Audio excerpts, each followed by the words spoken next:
Back here on MustangsTV.com at the half. Mustangs currently lead 35-22 over the Spring Hill Raiders. We're here with Lady Mustang head coach Ashley Rutledge. Coach, come away with a nice, it's never really easy, but a comfortable win tonight. Never was really pushed. So talk about the game tonight here at Spring Hill.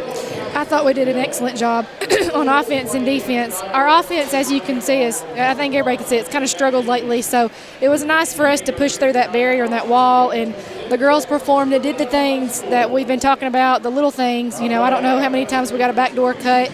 And it wasn't just a person cutting back door. It was Riley Littrell faking it. And they did every little thing that we've been asking them to do. Now, of course, our free throw percentage was not where we want it, and we had 15 turnovers, and that's not what we wanted.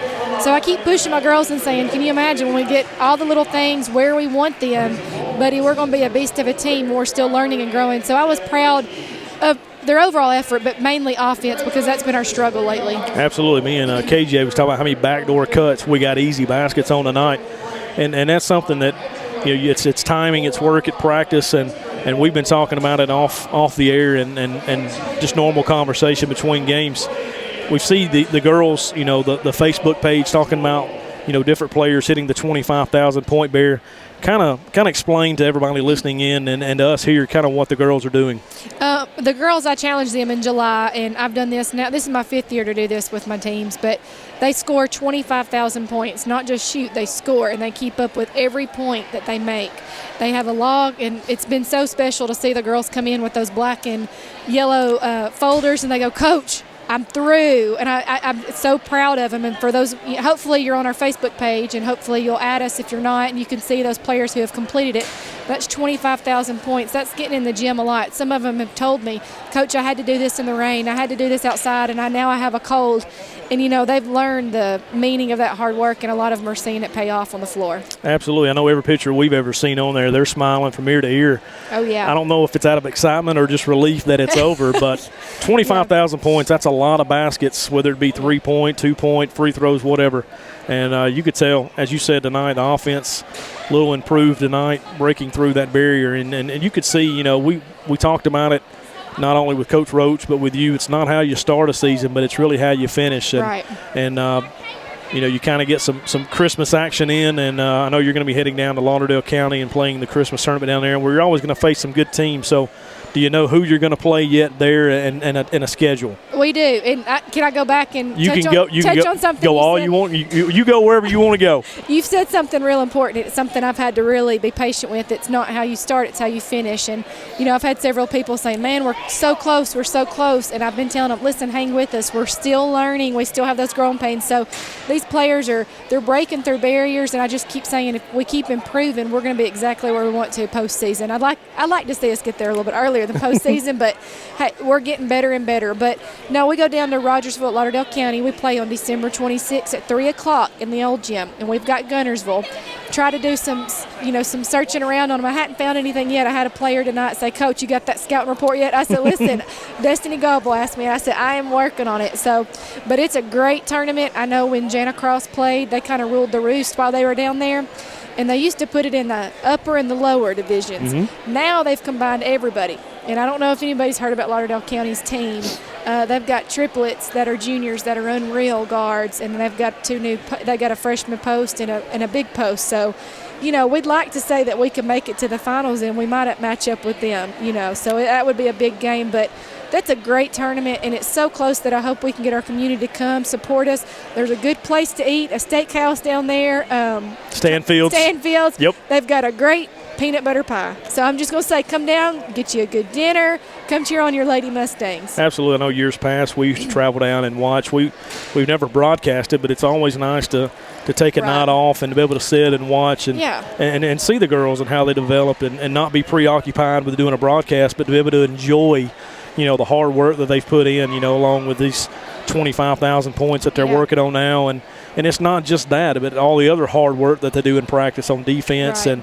And you can kind of see they're kind of gelling a little bit together, you know, adjusting to each other. I know we've had a few players come back that didn't play last year, and it takes time. And that's something Coach Roach always stressed last year was, you know, don't judge us by the first half, judge us late. And still plenty of time. We got just 3 district games in, Yeah, and I have to point out Sabre Simone. She had her best game tonight, and she did a lot of the things that we asked her to do. And still, she scores 19, and it looks like 19 easily. She missed a few free throws, so she's going to get better at that. She's typically a really good free throw shooter, so that's what we need out of her. And then, with Rachel, I think she may have put in 9, but we're trying to get her to where she's a 15 at least pointer. So if we can get those two rolling and get our guards going, I like to see where we're headed. But I do have to brag on our girls in the classroom. We've got finals this week, and all of our girls, they can't play if they have a D or below in any class. They just don't get to step on the floor.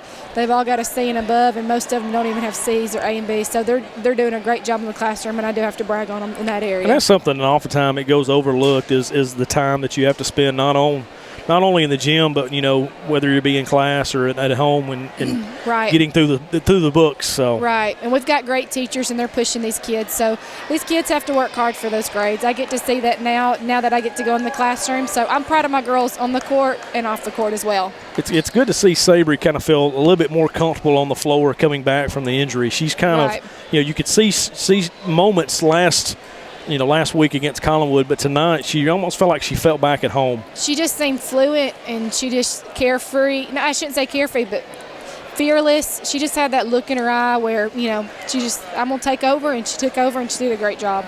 I noticed we talk about injury. Sloan was not out on the floor again tonight. That's right. 2 games for her.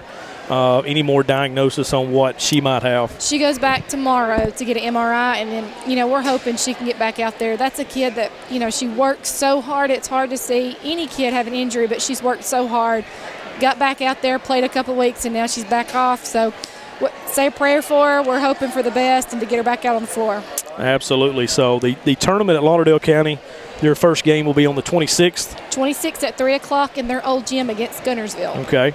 And the tournament will run until the 31st. 31st. So big tournament right there. Plenty of time to catch the Lady Mustangs in action.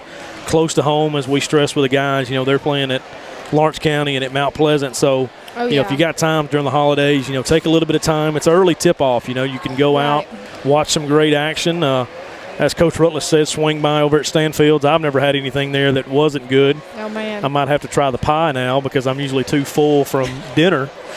But I think what Josh is saying is if you'll show up, he's going to pay for your dinner and pay for you to get in the game. They might have to track me down for that. I don't know. I may have to go incognito now. I don't know. Hiding.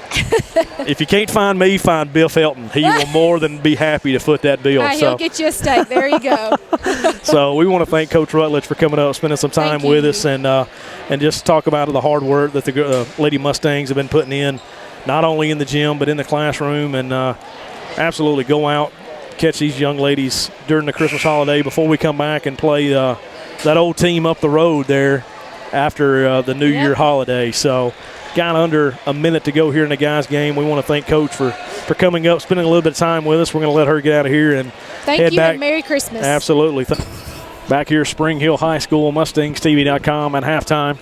Lady Mustangs up 25-15. Got Mustang head coach Micah Rochester here tonight. Micah coming in off a nice win against Collinwood. Many people feel Collinwood will probably be our toughest test in the district, and we had a tough night the other night. Collinwood coming off 6 seniors graduate last year, but now they still got some talent back. Scrappy little team, be a little young, but come away with a good win this past Friday. Yeah, Collinwood, I think, has surprised a lot of folks. Like you said, they lost 6 really, really good seniors, but they got 2 really good kids that came back, Kelby Ray and Little John, and got to know Kelby real well this fall playing golf and with he and Dylan Canterday, and they kept talking. Coach Cruz kept talking about how hard Kelby was working and how improved he was and how he'd been working on various aspects of his game, and no doubt that showed up against us Friday night. I mean, he did a lot of good things for them, and then their point guard Hensley, who's just a freshman. I know they're really big on him and think he's going to be a really good player for them for the next 4 years. And I mean, he sure didn't play like a freshman against us Friday night. And in that hostile environment, it would have been easy for a lot of kids would have faded or folded, but he sure enough, he never did. And so, it was a big win. Our seniors, everybody in our community likes to put a lot of emphasis on the Lawrenceburg game, but for us and what we want to accomplish in our season, the Collinwood game means a whole lot more, and that's the first time our seniors had beaten Collinwood. And so it was a huge victory to get that win, and definitely they're going to be one of the teams right there competing that we got to compete with. I know Summertown has got a lot to say about who's going to win that district too. They're a really talented team. Only lost 2 games. Somehow Perry County, I was kind of surprised with that, but Perry County's much improved from last year, and so I think our district's a lot more competitive than people had first thought, and so it's good to be 3-0 in the district heading into Christmas, and it's definitely a lot better than being 0-3 or 1-2 where we have been in years past. Absolutely. One thing we noticed the other night was the execution. The guys really executed very well, not only on the offensive end where it seemed like at times it didn't matter who had the ball and who took the shot, we couldn't miss because we made the extra pass to get those open shots, but even defensively, Holder-Ray, I know that was a big focus on him, to keep him. I don't think he made a 3 the entire game, and he's by far one of the most accurate shooters that we'll see this year.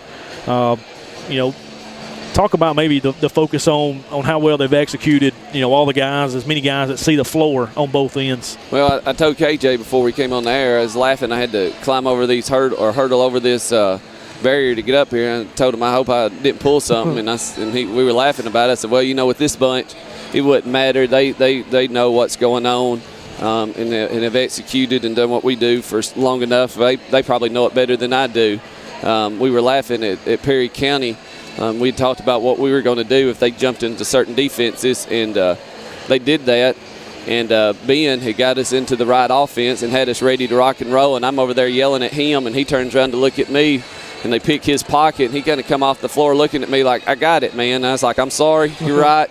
I'm just not used to having a kid that recognizes what's going on and getting us in the set that we need to be in. And so, we got really good senior leadership, 3 guards that have played a whole lot of minutes, and then Logan, another senior that starts that that knows what's going on. And so when you got that type of thing, it makes my job a whole lot easier. And so, we really stressed this fall about communicating on the defensive end.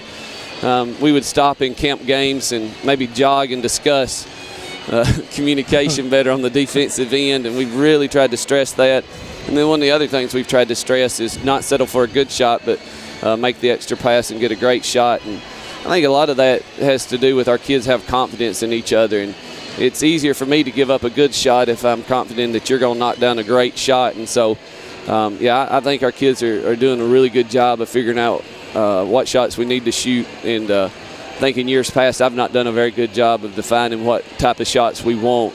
And this year I've tried to stress to our kids that we're talented enough. If we can get a good look every trip, we got a good chance to win being in basketball games. And so they've definitely bought into that, and I think that showed up out on Friday night. With Spring Hill tonight, they've played Summertown and Collinwood, I think, as I looked at the schedule. What do you expect to see from them tonight? It's hard to tell. I know they lost to Summertown, lost to Collinwood, but that was immediately after football. And I think a lot of people would agree that we look a little bit different now that our kids are playing than we did the first couple of games against Cornersville and Mars Hill. Even though we only had a couple of kids that played football, it's just different to try to incorporate kids, even though they're really talented guys like Miles and Logan. It's just hard to get them back into that rotation, and so I think that's kind of what Spring Hill's been going through. Is they've still got a lot of football in them, and they're just now probably getting in basketball shape and figuring out exactly who they want to play and how much. They've been off since the 5th, so I don't know if that's going to help them or hurt them. But I definitely know they're going to be really athletic. They're going to be really well coached. Coach Young, when we were up here in this district, you and I were talking about that before we came on there.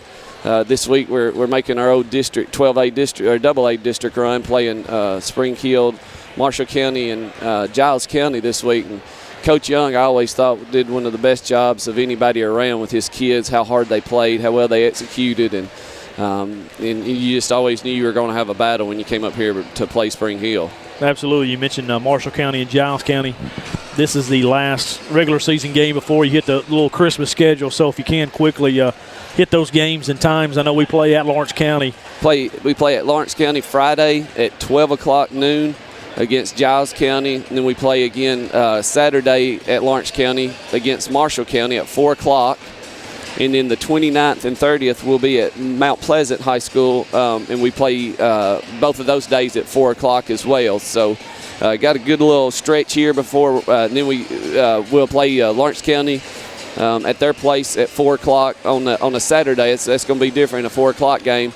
And then we get back from the new year, and we're basically in district basketball. And so, by the time we get back from Christmas, we'll be over halfway through the season. So hopefully during this Christmas time we can sharpen some things up and get ready to rock and roll for our district schedule. Absolutely. So got about 40 seconds here before the girls start back. We want to thank Coach Roach for joining us here at halftime and kind of setting everything up through the Christmas schedule as they get ready to play tonight, Spring Hill. So we appreciate Coach for tuning in. And if you can come out this Christmas, support the guys over the holiday, catch what games you can as they will play here locally before heading back out for district play. So, hey, I appreciate it, Josh.